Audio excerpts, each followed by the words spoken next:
introduce our guest speaker, we just want to present an opportunity for all SLC presenters.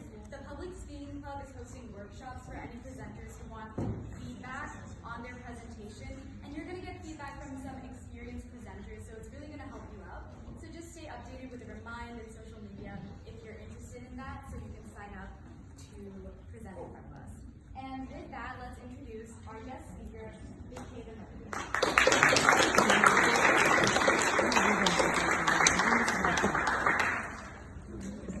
So, hey guys, I'm not going to be too long because I know y'all trying to go home and I'm trying to go home too, but, so my name is Big State Motivator, but like my official government name is Post-Op, Chocolate Marty. But I'm going to give you like 3 real quick tips proven to like better your public speaking, to make yourself into a better speaker, whether that's for SLC at FBLA, HOSA, all these other clubs, or just, you know, in job interviews and other areas of life itself. So, you know, the first thing that I want to say is, like, the first tip is you have to know what the heck you're talking about.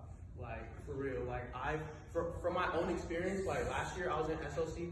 First of all, I didn't win anything, but that's only because I didn't know what I was talking about, like, in my presentation. Like, I would go up to the judge, and I've always been known as like a guy who like comes up with stuff on the go. So like I'd be like, and I would do that kind of stuff. And ultimately, like I got like last place, I think.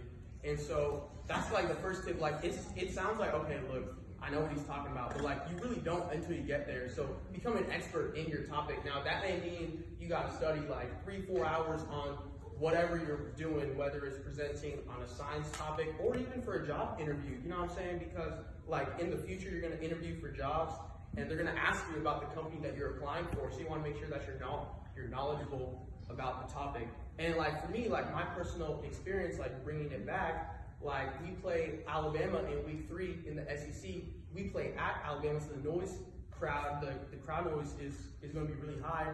So if my receivers coach is telling me to play, I need to trust what he's saying, because if he doesn't know what he's saying, he's probably going to lose the game. And so, like, I want to bring that analogy into it because it sort of ties into FBLA as well. Like, you want to know what you're talking about in front of the judge. And even if you don't, let's say, like, you know, last minute resort, you don't know what you're talking about. Just act like you know what you're talking about, because the judge will think that you know what you're talking about. So that concludes the first tip.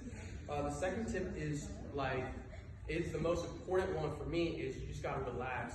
Like, obviously, you're going into a high-stakes environment. You're competing against 5-6 other students from other schools. So you want to be in a relaxed room. Like, just relax. Everything will be fine. Like, even if you don't win, guys, for me last year, okay, I didn't win anything, but I took so much from the experience that it led me to succeed in other areas of my life, for me, which was more important than winning first place, second place, or third place. So don't stress about winning too much. Just worry about doing your best. So relax and everything will be fine. And I found that people who are relaxed, when they go into these high-stake environments, like competing or an athletic game or a music performance, they tend to perform better like during that show or concert or whatever. So just be relaxed and don't stress too much.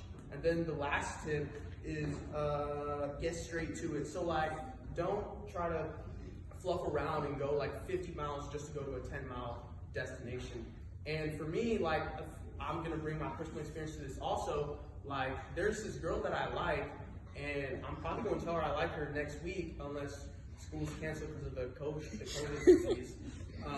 But I can't, like, you know what I'm saying? Like, I can't go up to her and say, look, I've been thinking about you for 3 months, and you know, like, I can't do that. I'd be like, yo, like, so you trying to go on a date with me? Like, I'm gonna be straight up. And then, like, if she asks, then you know, we can talk about it, you know what I'm saying? But I'm not gonna fluff around and go in circles just to say one thing. And judges hate that. Like 3 of my best friends were state officers last year, and like we still keep in contact now. And he's actually running SLC this year. And I asked him, I was like, what are judges looking for exactly? They're like, judges don't like people who circle around just to get to one point. So if you have to say one thing, just get right to it. And if you exceed the limit or the time limit or whatever the case may be, that's fine. If you don't, that's fine too. Time limit doesn't really matter unless like you're in one of those events where they specifically tell you go, you know, to this max or whatever.